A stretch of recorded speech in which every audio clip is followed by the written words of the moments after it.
مولاي صل وسلم دائما.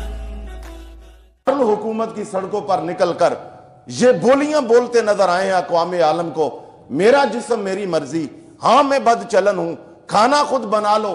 یہ کیا ہے؟ یہ کون سی تعلیم ہے؟ یہ جہالت ہے. ہم کہتے ہیں کہ میرے جناب تصورات بڑے واضح ہو گئے ہیں پڑھ کے. یہ تو کنفیوز معاشرہ ہے، یہ تو کنفیوز سوچ ہے. اگر ہر بندہ یہ کہنا شروع کر دے، مثلا بیوی یہ کہے کہ کھانا خود گرم کر لو، شوہر کہے گا روٹی خود بنا باہر سے، پھر روزی تم کما کے لے آؤ. ہاں جی، گھر میں اگر خادمہ ہے، کوئی کام کرنے والا ہے، کوئی خادم ہے، وہ کہے جناب مالک کو صفائی تم خود کر لو.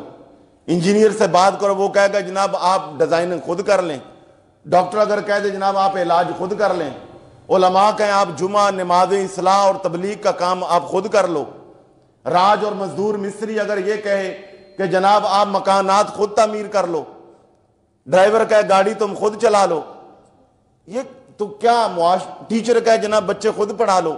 تو کیا کوئی معاشرہ قائم رہ سکتا ہے؟ یہ کنفیوز سوچ ہے، یہ گمراہ کن نظریات ہیں.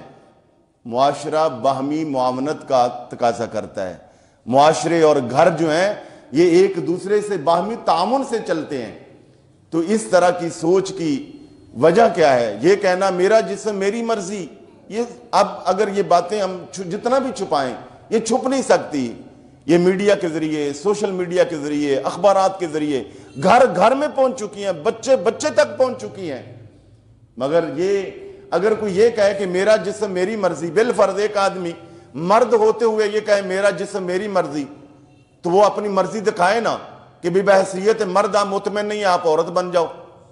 ہاں جی، کوئی لڑکی یہ کہے میرا جسم میری مرضی تو آپ مطمئن نہیں ہے نا، تو آپ لڑکا بن جاؤ، دکھاؤ نا اپنی مرضی. ہاں جی، آپ کہیں جی میرا جسم میری مرضی تو میں چاہتا ہوں 24 گھنٹے ہی کام کرتا رہوں، میں سوؤں ہی نہیں. تو اپنے جسم پہ کریں نا تاری مرضی، آپ نہ نیند پوری کریں. میرا جسم میری مرضی، میں کھاؤں یا نہ کھاؤں، آپ رہیں نہ بھوکے، نہ کھانا کھائیں جب بھوک لگے، تو ہم مرضی نہیں کر سکتے. اور اگر ہم دینی اعتبار یعنی یہ سائنسی اعتبار سے، عقلی اعتبار سے بھی یہ غلط بات ہے.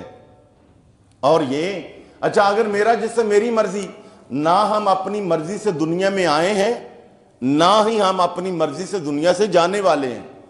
آنے کا بھی ایک وقت مقرر تھا، اِنَّ أَجَلَ اللَّهِ إِذَا جَاءَ لَا يُؤَخَّرُ، موت کا بھی ایک وقت مقرر ہے. تو اگر میری مرضی ہو تو کون چاہتا ہے میں منو مٹی سو جاؤں؟ کون چاہتا ہے میں قبر کی تاریکی میں اتر جاؤں؟ کون ہے جو موت کو گلے لگانا چاہتا ہے؟ تو آپ جواب دے دینا. آپ کہیں میرا جسم میری مرضی، میں نے تو روح نہیں نکلنے دینی. بھئی ایسی بات نہیں ہے.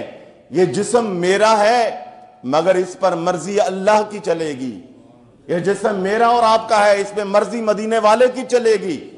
اس جسم کی گاڑی کو اگر چلانا ہے تو جس مالک نے اس کو ڈیزائن کیا ہے اس کے بتائے ہوئے روڈ میپ کے مطابق اس گاڑی کو چلانا ہے، تب زندگی گزاریں گے. اگر ہم میرا جسم میری مرضی کہیں گے تو میرے بھائیوں رمضان مبارک میں ہم دینی یعنی پوائنٹ آف ویو سے اگر دیکھیں تو رمضان شریف میں صبح سے لے کر کھا نہیں سکتے، اور کوئی بندہ کھانا چاہے تو گناہ ہے. اور اگر ہم عید پہ اگر عید والے دن اگر چاہیں کہ جی آج میں نے بھوکا رہنا ہے، میں نے روزہ رکھنا ہے، چونکہ میں نے 30 دن رکھے، میری عادت بن گئی ہے، میں تو آج بھی روزہ رکھوں گا، تو وہ ممکن ہے کہ اسے ایک روزہ رکھنے سے 30 کے 30 روزوں کا ثواب ہی جاتا رہے. یہ تو گناہ ہے. اگر کوئی کہے جی میرا جسم میری مرضی تو میں جب چاہوں تو اپنے جسم کا ایک عضو بیچاؤں، تو یہ کیسے ہو سکتا ہے؟ کوئی کہے میں گردے بیچ دوں، میں خون بیچ دوں، نہیں بیچ سکتے. تو بھائی یہ میرا جسم میری مرضی نہیں ہے، یہ جسم اللہ کا دیا ہوا ہے، یہ ہمارے پاس امانت ہے، اور جس مالک نے دیا ہے اس کی مرضی کے مطابق